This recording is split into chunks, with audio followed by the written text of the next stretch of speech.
tubing that you connect to it. Yeah. Interesting. That's very good. Okay. So what we're usually doing, and it, you know, it also depends on if it's, you know, the venogram that we're just trying to keep it open, which is usually when, yeah, when we're running that stuff, it's got. It's even bigger than that. It's like probably twice that size. Okay. Ooh. So he puts Kind of like a little bit smaller than a straw, like you get at McDonald's. Okay. A little bit smaller than that. How long are we allowed to keep those in? Or what's best practice? Well, they pull them out the next day. Okay. So like if Typically. if they've got a blood clot in the leg, then they will go, so he will do his thing and then run whatever he chooses to run through there. Then he'll take them back the next day and make sure that it's worked and then pull it. That's for a venogram. I mean, they can stay in longer. I mean, if you've got that like dropped into your neck for a swan line, then they can stay in there for days and days and days and days. Interesting. Okay. This has been more for us than for them. Great. But you Yeah, can we tie just- it into Because the it's other same hand, type like of understanding. something that they use. We were just trying to figure out Similar. exactly where the Alteplase and the heparin are going when he wants them via introducer. So I'm guessing if he's doing, yeah, in the groin above, like above the clot and one under, is that kind of how he puts them? Because sometimes he'll have up like 3 introducers. Every time is different. Yeah. There is no textbook algorithm Do you want as me to to get how. your chair? Dr. Rhodes does anything, all this. Let's do He'll it. usually run, like he's going to run it, Like he'll run the heparin, and then he'll Yes. run, piggyback the other into that. Where he's taking up 3 seats? Yeah, well, I'll just spread it all, you know. If you guys want, do you get our surgery schedule? Yeah. And we'll call you when we need that stuff. If you, it's probably hard, but if you want to, come down and see it. Yeah, That we try to. I Okay. was just trying to get a good sense of what was going on. I've been meaning to get a hold of Brooks too and have him like walk me through what he actually uses and where it goes and what he Okay. wants, but Okay? we'll get around to that. Now, has he ever used them lower down in the leg, like from here down or something like that, and then it would be a smaller one, like a, more like the sun? Corey, I don't know what the size is, because we don't document that. We just document what That's we're there. running through and all that, because I can't always tell you the size, I don't know. He uses different sizes. I know the one we pulled yesterday was a little bit smaller. That night, y'all had that one was like a 12. The other one we pulled last night was like a 7 or 8. So larger the number, the bigger it is. So it depends, I guess. It where it's depends at. on the size of the person, the size of the artery or vein, the size of the clot, or, you know. There was an incident not too long ago when ICU looked the patient up too. He had like 2 heparins and one something else. He called one leg something and ICU called it something else, and it was hooked to different, Yeah, the unintended. it was, yeah. And so from now on, if Rose comes in and tells PACU, this is what I want, this introducer, they'll mark it. So that way, Okay. we're all on the same page. Yeah, we were That's the wondering. plan. The purple one. So what do you get to teach All right, yeah. us today? Well, so I guess you asked about a few different infusions. So one of the main ones was alteplase. Because I know at least for pharmacy there can also be a lot of confusion because oftentimes he's ordering more than one strength of it and he's got them going in different places. So I just added some information on here, just kind of common indications, the concentrations, and some adverse events, things to look out for when you're starting a patient on this. And there are a couple of different reasons we would use it, but primarily for Brooks patients, it's going to be the peripheral arterial occlusion, which is the bottom one there that I have bolded. So you can go either with like a weight or fixed dose.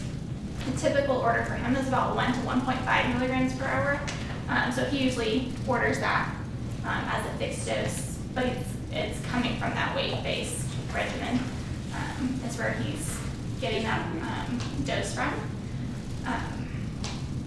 But Neil has standardized the concentration of it because he used to order different concentrations and that would be really confusing as to which one is going where. So we now have just one standard concentration for all That's a patients. good And so they may have different rates going depending on which introducer it's going into if Brooks orders it that way, but it's all the same concentration. And there's only one pump setting now for that concentration. So That's great. Do you know what pump setting it is? I mean, Cynthia I may know. don't think Oh, I no, know go what you ahead, want. yeah. This might be, because I had to build it, oh god, this hasn't been updated. Oh, good. I'm supposed to land this thing. I've got. We showed that. You guys don't use a whole lot of large volume IV pumps, right? Like what? Large volume IV pumps? No, we don't. We're usually quite frustrated when we do. So under Altaplace, it asks you, I guess something like that. So under adult, it'll ask you the first 3 letters. Right. Sorry. Oh, You can usually do the first 2, but it'll have albumin and everything that you need. Altaplace, I did cath and for stroke. Okay. You'll probably not use stroke very often, but we'll go over that one too, if you ever do. So We won't be doing stroke. It'll be a very we bad should do day. it again. So that is our standard concentration, 10 milligrams and 250. Okay. This one that's still built Hey, in can you here, turn it towards me just for a second? Thank you. that's our standard concentration. This 5 milligram and 250 should not be on here, but this pump library hasn't been updated in a while. And I can tell because when I first logged in, it had the wrong date of our most current library, so I'll have to have them push that out again. Okay. And then once you go into that, it also has the alert that says for introducer administration only. Awesome. And then you pretty much just put in, it's pre-populated with 1 milligram an hour because that's his typical dose. It'll be like 1 to 2, Okay. like Kayla just said, but.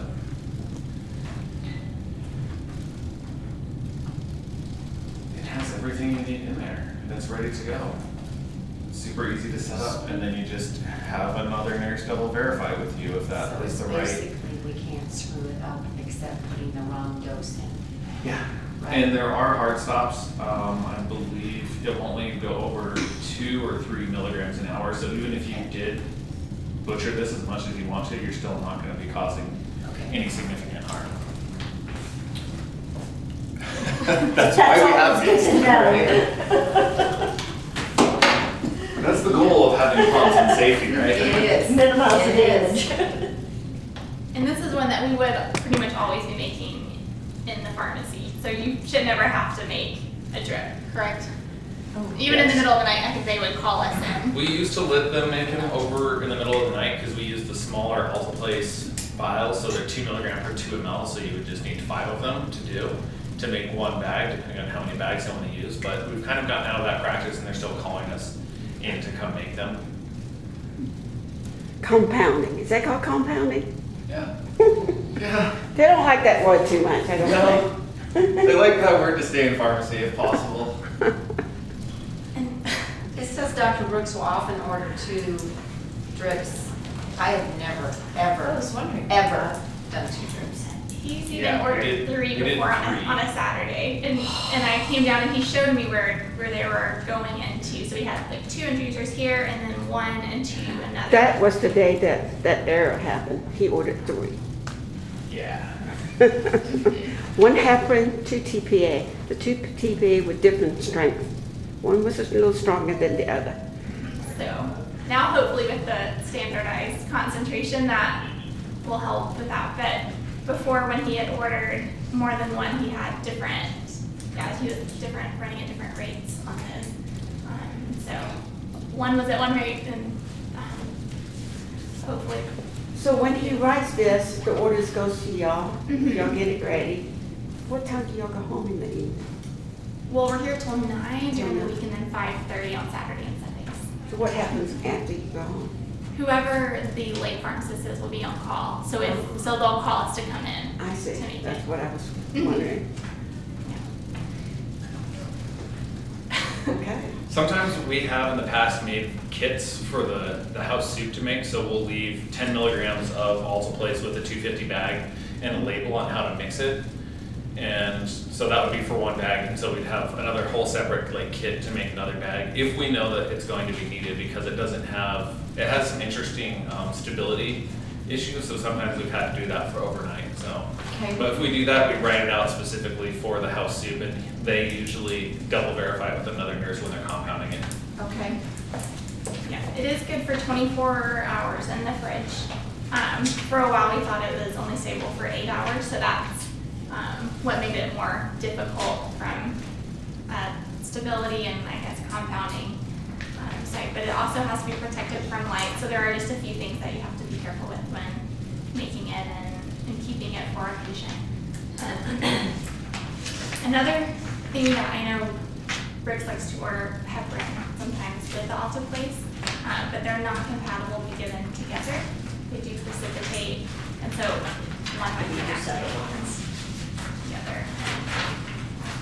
So sometimes he does order them concomitantly, but they can't be given together because they will precipitate in the same line. So, what if they only come out with one introducer and he wants both to run through that line, which is what we've done in the past?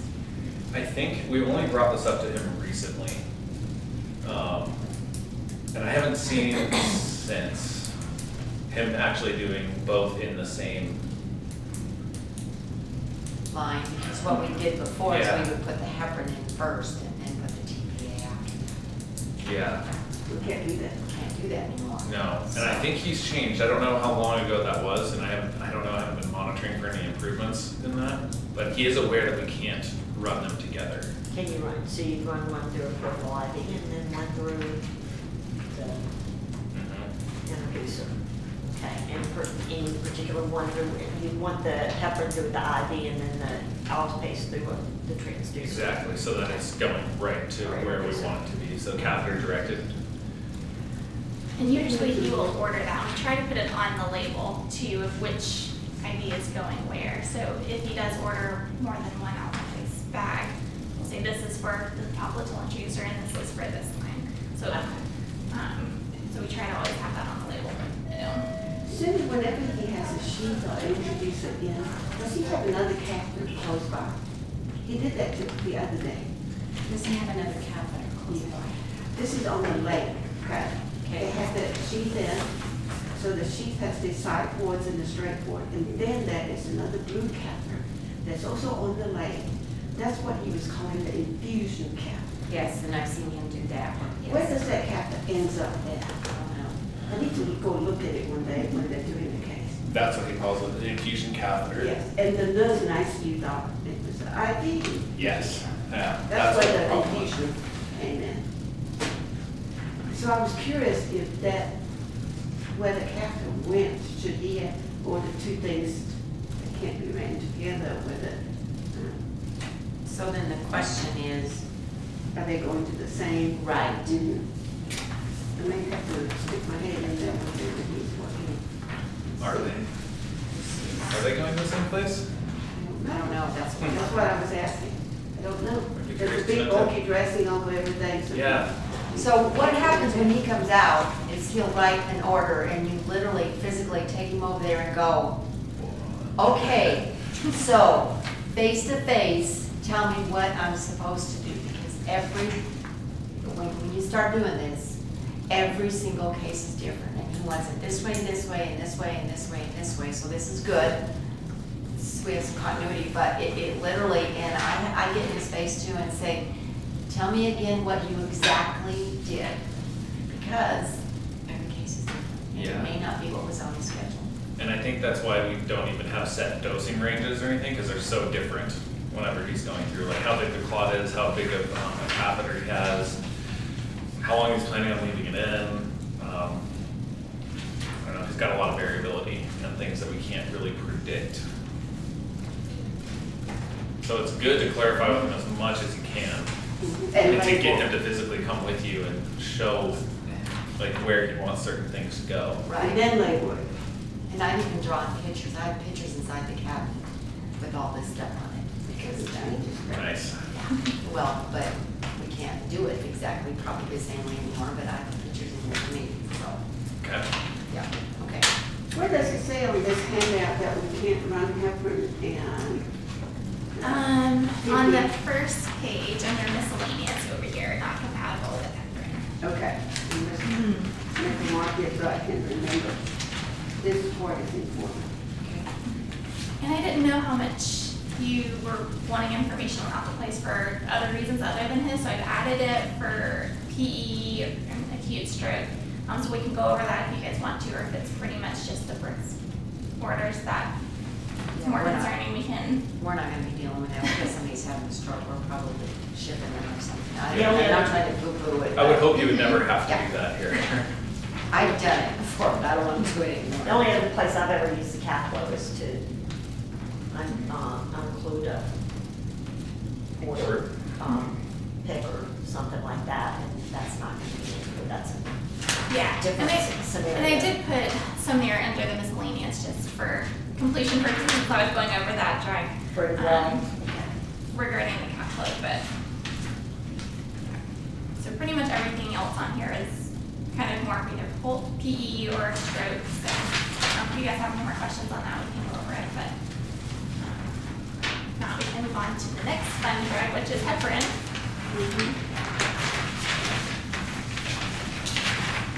So we were kind of talking about which indications that you might be seeing a heparin drug used for here, and I think primarily would be VTE treatment and maybe acute coronary syndrome. We did have a patient that was on a heparin drug for that last week, but I don't know if they were in the PACU or if that was just ICU. But for both of those, there's just one standard concentration for the heparin, and then both VTE treatment and ACS both have order sets. And I have copies of those if you want to look at those order sets. But both, you're giving a bolus and then you're starting the drip.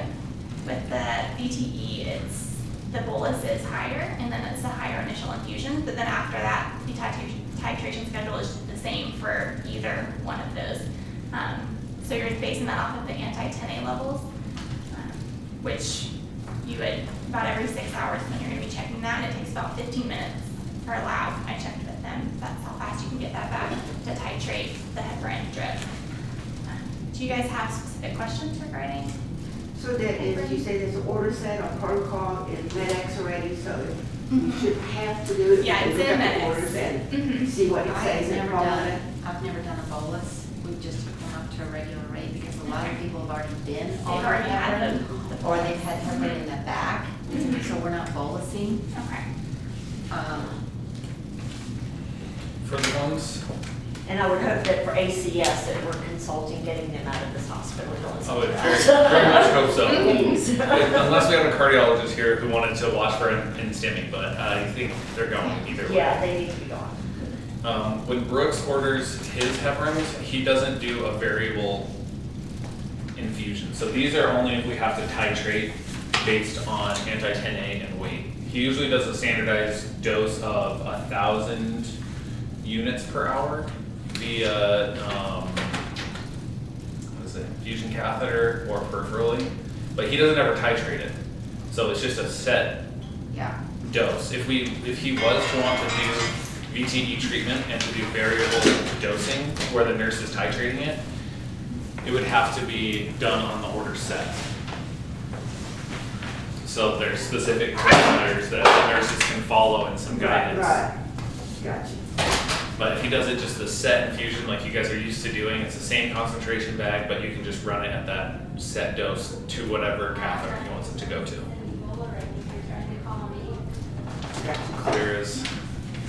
Clear as can be. Hopefully not through Alpha catheter. And usually on those, we don't have to do a bolus because we're not looking to get therapeutic levels of anticoagulation. It's just going in there to prevent any further coagulation around the clot. So the alteplase is breaking down whatever clot he has in there, and then the heparin is preventing it from reforming.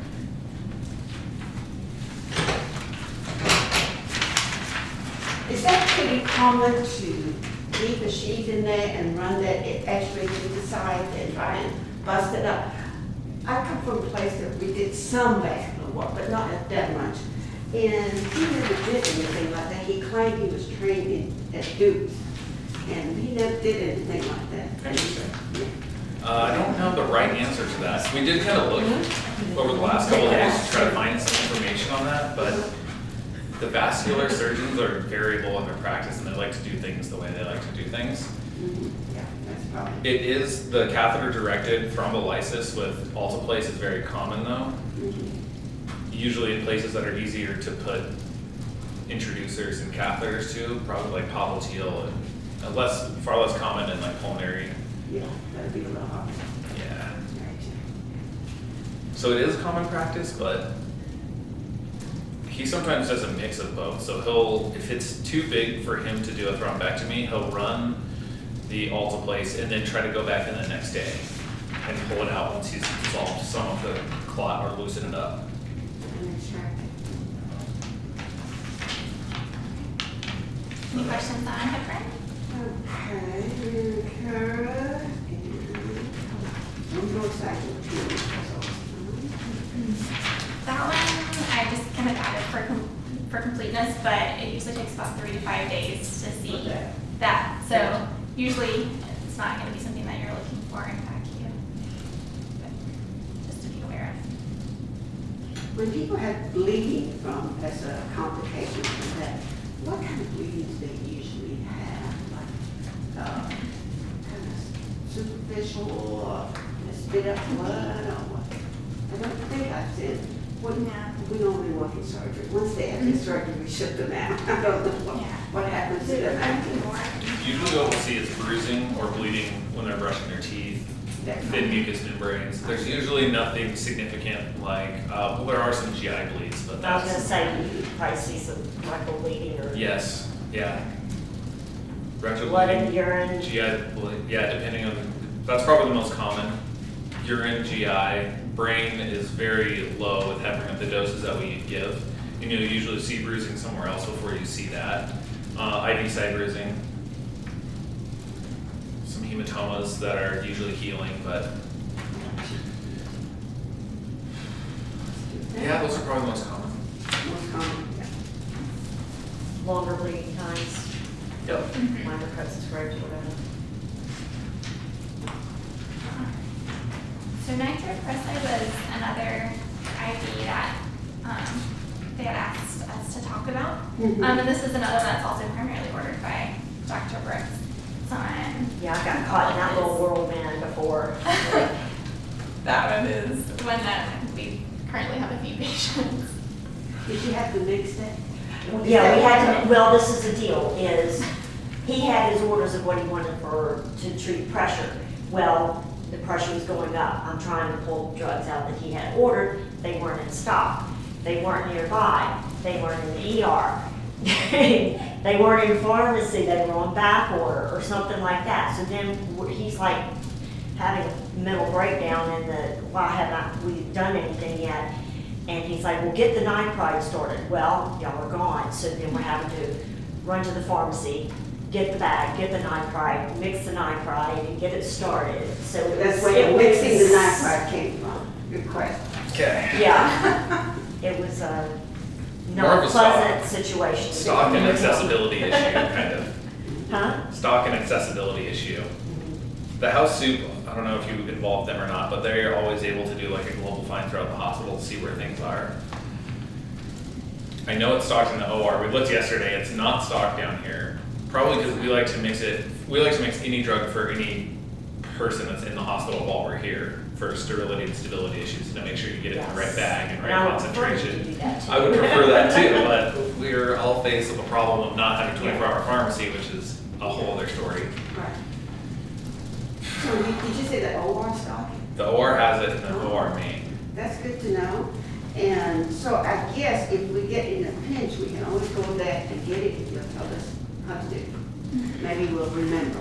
I'm not sure they had it. I just remember it just took an excessively long time to get what we needed, because he ordered one thing and that wasn't there, we ordered something else, that wasn't there, and then we're on the night pride train trying to get that done. And Misty was here, and she knew what to do and where to go find it, so she She took managed to care of it. take care of it, yeah. Yeah, I guess we could, I don't know if you have room in your PACU Pyxis, but we could put one there if we wanted to be able to mix it. I don't know, that's something we could discuss, but ICU has it and OR has it. You might wrap it with a very specific set of instructions on how to mix Does it. all the ORs have it? OR main does, just that one Pyxis that's in the middle. Oh, that one in the hallway. Yeah. And I guess luckily when we tell you how, it's actually pretty easy to make, maybe if we provide instructions on it. It's just low volume, high risk. Right, exactly. But it just comes in one vial strength that we have, and it goes into D5W at 250 and all that. And if you just shoot it straight in there, you don't have to draw anything out of the bag. And then you have to protect it from light, so it does need to go in one of those opaque brown bags. Because it's one of the most sensitive to light drugs that are out there. So it should be like a clear color, so if you notice any discoloration, that would mean the drug's When you're it's mixing not it. good. Yep, or at any point after, Or, yeah. especially a blue color is like the color that, you know, it's been completely decomposed. So the bag that you protect the bag with, it comes with all this, right, in the OR? It has everything? It does Yeah. come with it. It Okay. comes, so it comes in a little cardboard box Mhm. with the vial, and it has a amber bag that comes with it too. Okay. Because when you mix it, you have to put the amber bag over it even when you're hanging it. Gotcha. One of the other reasons I really don't like this drug, but it works really well and he's been using it for so long, that's like his go-to. Press side. Yeah, he's used to it. Okay, that's good to know. We can try it for a while and see how that OR Pyxis works. And, having to stop just there. If it becomes a habit, we have to get it a lot, maybe we could look it up. Yep. PACU Pyxis and find room for it or something like that. Yeah. We could try that. Yeah, because there again, it's not something that we I hold don't very think- often often, in the yeah. middle of the night, but We could do that, protect that. And the dosing on this one is a weight-based dosing, and it does have to be titrated to the person's systolic blood pressure or their mean arterial pressure. And then I put the little calculation there in case anyone was needing that under the titration. But it takes about 2 minutes to start working. The duration is anywhere from like 1 to 10 minutes. So you would want to be checking the blood pressure every like 2 to 5 minutes. Because that's just how quickly it's going to be starting in. Check BP. But one of the big things to worry about with this drug is cyanide toxicity. Because that does break, the nitric oxide breaks down to cyanide, right? And so that can be fatal if that occurs in a person. But that's usually only with really high doses. What Is about there, people with I guess, renal a constant in that insufficiency? with a max on that? renal impaired patients are at high risk of toxicity. Yeah, that's right, I see that. Because all of those patients are renal. So yeah, so you're more. What is considered as a very high dose? So the 10 mics per kg per minute Is a high is, dose. that's the max, but you really don't want to go above like 2 mics per kg per minute. That's really kind of the max that you want to stay under, but 10, it would be really, really high. And within a few hours of someone being on like that high of a dose, they could have cyanide toxicity. Mhm. But I think the Two longest or patient under, can be right, you said? Yep. Yeah, so under the acute hypertension, yeah, I think I have the max of 2, but you may see up to 10. But you never want to go above like 24 to 48 hours total of this drug, because then you're really running the risk of that cyanide toxicity. But hopefully this is one that's going to be used just short term. It's not something that someone's going risky to med stay on choice. because it is. Oh, here's the 10 mics, I see. You got it down. It is in the pump as a weight-based dosing too. So it has usual starting dose already pre-programmed. So you just enter the weight and it programs it. Yeah, does the math for you, makes it a lot I easier. like foolproof. Thanks. Does it allow you to go above the 10? Like potentially? I think we're gonna have to play with that pump a little bit. I mean, yeah, whatever you call it. So it'll give you a warning if you try to go above the max dose. And it'll it's let you even know. red. Okay. No, isn't that nice? This is a soft stop though, so you still can if you blow past this warning. Because I didn't make any of the titratable drips have a hard stop because My what? you never know sometimes if you need to go higher, but Yeah.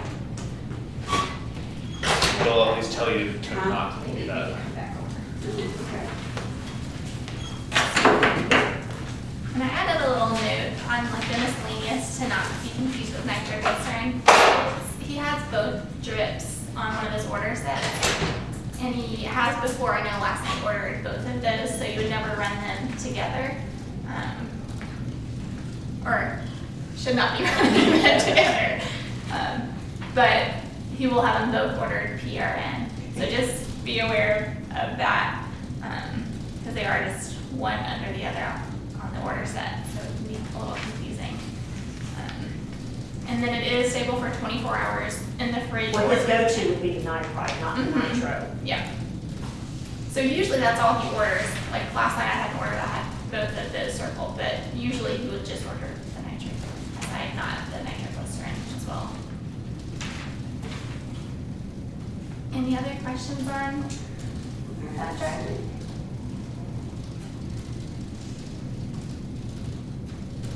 Do they keep them on the, like you said, not too long, shouldn't keep it for 24 hours. But have you ever seen what they do? Have you ever seen it where they've been running it for? Every time I've seen them running it for more than like 12 hours, I try to get them to switch to nicardipine because that's my favorite drug.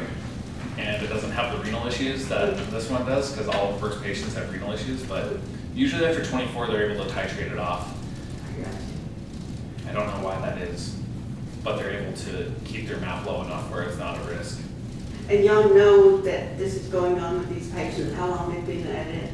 The nurses don't have to, ICU nurses don't have to keep an eye on the length of time that patient's been on, like, nitroglycerin.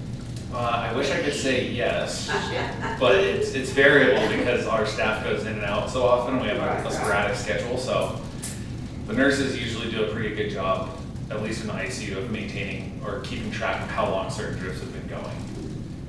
So how do y'all keep up with how long it's been going on this patient?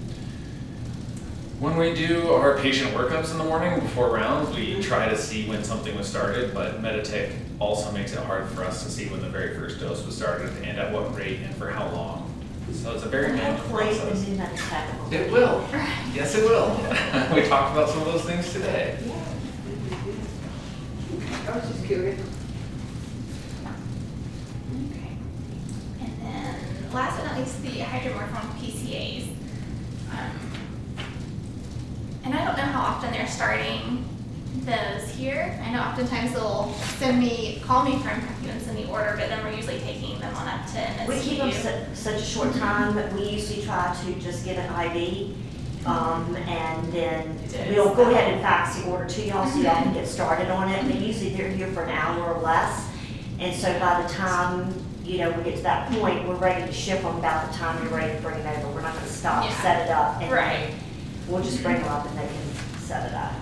But, there is occasions that we do start down here, and they're here for an extended period of time. So we just, I don't think it's as much an issue about the drug itself. It's more of, we don't set many PCAs up here, and we've got new pumps, and so using the new pumps is probably what we need to get service on more than anything. Who does the in-service on that? I know, I got a Education. chance to go to any of the in-services on the PCA pumps. I was either working or, So I PCA know pump next? we could. I know I think it was Janet Stagg in education who was working with those. And she does have a printout of how to set them up and I think something else. I I've only had to mess with them a couple times personally because it's usually a nurse-driven thing in education, but they're really straightforward. In 2 years that I've been here, I've set up 2. Yeah, and we use So, a different, And it's a new pump I need to set up on. I think you probably used to use the syringe pumps. We don't use syringe pumps anymore, we have these CADs that are the same as the epidurals. So it's the epidural pump and the PCA pump are the same thing. And they lock into the bottom of the pump, and there's a key that locks them in there, and that key is in the Pyxis. So you can see who you pull it out under, you lock it, lock up the PCA, and you put the key back under the patient's name. And then it's very similar to this pump, and it has your loading dose, your lockout interval, your max 24-hour dose, and volume to be infused or something else. But you have to go through each one of those fields. And then it locks once you finish so that the patient can't mess with it, or so a family can't mess with it, and then you're good to go. But it'd probably be nicer to have it in person and actually walk through it. And that one's pretty easy if we want to go through that. And I'm sure Janice still has information, so if we want to tag team that one, we probably could. Yeah. One of these days we'll have to do that. Again, if we tape it, then we can review it, we forget one. And our process for PCAs has changed significantly over the last 8 months. We pre-make them and we keep them in the fridge because we have stability data for 7 to 9 days. So instead of you sending an order and us having to make it each time, we already have them made and we just wait to whoever wants to hook it up. So it Okay. saves us a lot of time. If That's good to know, because I Yeah. didn't know that. It used to be a really big hassle, but now that we pre-make them, we can, they'll be ready for whenever you need them. So we could bring them down here if we were really excited about hooking them up down here, or we can wait until they get to the floor. Because we always had the pre-made boxed, big old syringes, and we just pulled it out of Texas and hooked it up, and it was not a problem. That company and most of those other companies that were able to make those are going out of business because they keep failing. Remember that meningitis outbreak? Because of there was one also with the buffer lidocaine, Oh, maybe. I know. Because we used to get pre-filled syringes of buffer lidocaine Yeah. for IV starts, and then come to find out it's from a contaminated lab up in Boston. Exactly. Things like that, yeah. Yep, so very similar to that. No one's able to pass their sterility or stability tests, so they're getting shut down.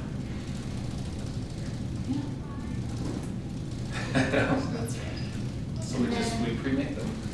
Oh, and then, I mean, usually if you're starting them, we're gonna be here, but if it's a time when the pharmacy's closed, they're in the ICU Pyxis. So that's the only place in the hospital outside of the pharmacy that we keep them.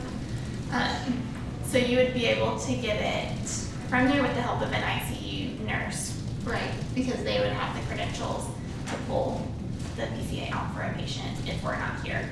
If we're here, we would. They have to go to the pharmacy to get it at, right? No, it's just if we're here, we'll usually bring it down from the pharmacy, but if we're not here, any of them that we have stocked are in the ICU Pyxis for safety reasons. They're in a lockbox inside that fridge. The house soups are usually the ones that'll go get it overnight and bring it, set it up with a nurse. Do you have to have a second nozzle check it and start it and on it? I believe so, yeah. And the double verification is in the MAR, is that right? When you're setting up those? I thought it was in the pump. I know that you have to verify it in the pump, don't you? Yeah, but to document that you verified it, do you do it Well, in the there MAR? again, yeah, no, it's been a while since I've done it, so I don't remember. Okay. I think that's right. I don't don't want to say think it 100%. is, I don't remember doing that. You don't think so? Okay. I know that's where we have nurses do our. Well, you know what, it would be, because on the medication sheet there at the very bottom, just like we do with our heparin and our insulin, there's the Yeah. administered by and the verified by, and you're supposed to fill both of those in. Yep. It's just not a field that's forced, it's what you're supposed to do. Now, if a patient has a PCA on the floor, they're coming down from the fourth floor, MSU, their surgery, are we allowed to transport that PCA pump for the patient? You should be able to. It's locked. Some facilities, simply because they have non-licensed people transporting Oh. patients. Didn't think about that. We don't have that, non-licensed. Our nurses always go pick up the patient, isn't it? Mhm. Okay, that's all. guess if you're gonna, yeah, if we didn't have licensed staff taking care of them, that would probably be something different. We had like 4 days to pick up pre-op. But it's still a locked case, so, Yeah. I mean, They just, they would literally have to break it off the pole to get to it. yeah. We usually don't bring them that simply because nobody in surgery wants to mess with that. Unless it's a liability issue from the standpoint that they start having a problem while you're transporting them on some medication.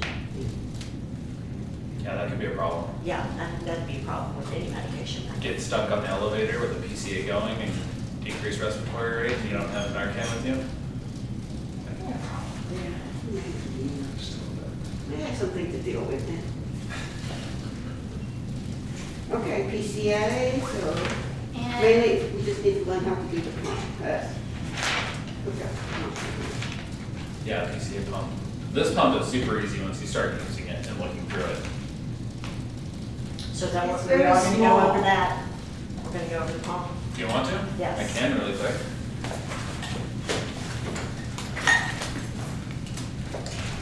Do you want to mess with it? We don't do a whole lot of pumps back here. I can turn it off, on and turn it off and silence it. Most I got silence down. Let me see. Connie, I'm you wanna sit determined to hit you.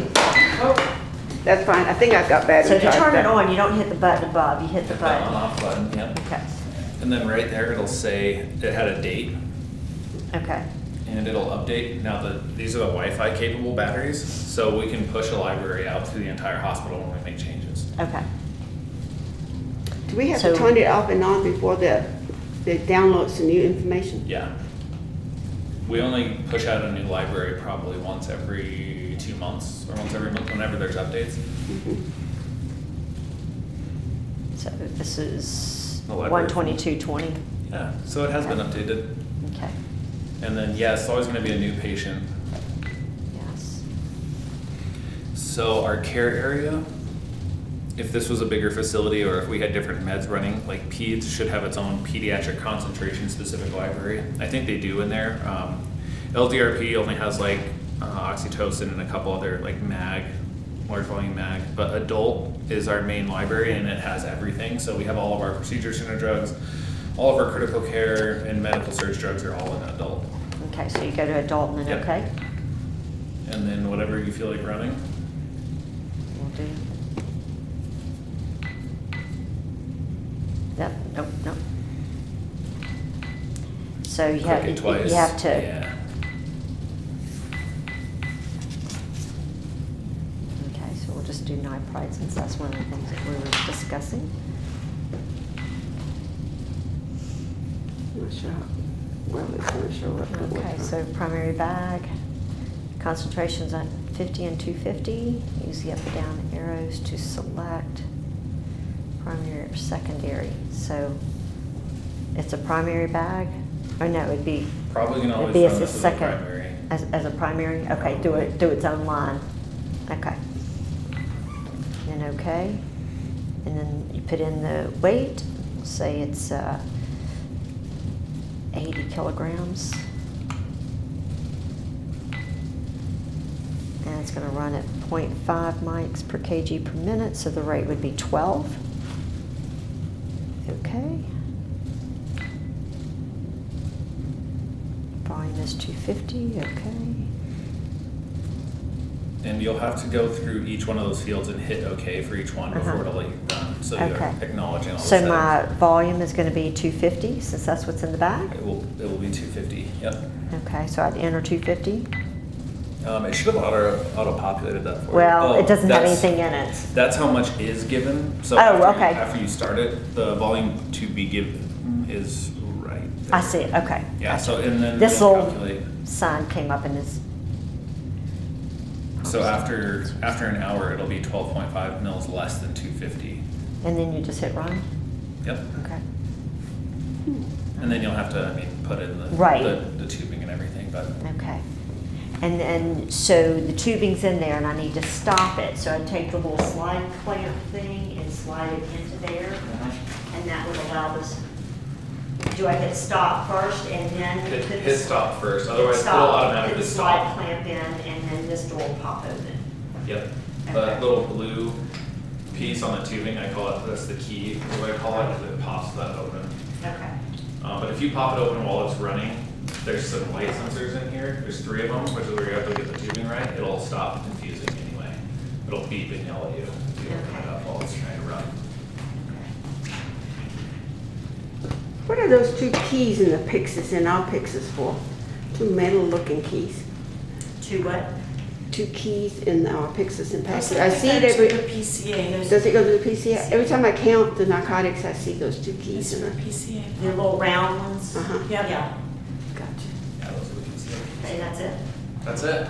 That's it, hey? So all of the drugs that we have in here, say 98% of them have preset dosing parameters. So even if I'm just doing LR, The LR is a large volume, it doesn't really have a whole lot of hard Okay. stops, off stops, or any Okay. suggestions, it'll let you do whatever you want to. okay, Any drug that's gonna cause a problem or needs to be titrated will have some parameters in there and some direction on how to do it, based on ISMP safety recommendations. okay.